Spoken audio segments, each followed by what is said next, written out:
தமிழகம் முழுவதும் குரூப் 4 தேர்வு இன்று நடைபெற்று முடிந்தது.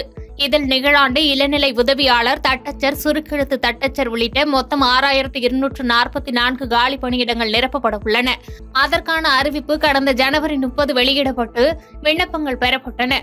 இந்த நிலையில் இதற்காக ஈரோடு மாவட்டத்தில் 194 தேர்வு மையங்கள் அமைக்கப்பட்டு அதில் 55,218 மாணவ மாணவியர் விண்ணப்பித்து இருந்த நிலையில் விண்ணப்பதாரர்களில் 12,248 நபர்கள் தேர்வு எழுத வரவில்லை என்று தகவல் வெளியாகியுள்ளது. இதேபோன்று நீலகிரி மாவட்டத்தில் தமிழ்நாடு அரசு பணியாளர் தேர்வாணையத்தின் சார்பில் நடைபெற்ற குரூப் 4 தேர்வு மையங்களை மாவட்ட ஆட்சித்தலைவர் மு. அருணா நேரில் பார்வையிட்டு ஆய்வு மேற்கொண்டார். செங்கல்பட்டு மாவட்டம் மண்டலூர் அடுத்த கிளாம்பாக்கம் பேருந்து நிலையம் அருகே செயல்பட்டு வரும் பழைய இரும்பு பொருட்கள் குடோனில் திடீரென தீ விபத்து ஏற்பட்டது. சம்பவம் குறித்து தகவல் அறிந்த தீயணைப்புத் துறையினர் தீயை அணைக்கும் பணியில் ஈடுபட்டனர்.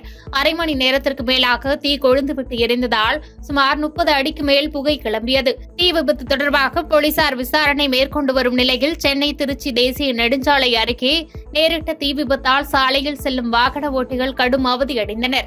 இன்று ஞாயிற்றுக்கிழமை என்பதால் பணியாளர்கள் யாரும் பணியில் இல்லாததால் அதிர்ஷ்டவசமாக உயிர் சேதம் தவிர்க்கப்பட்டது.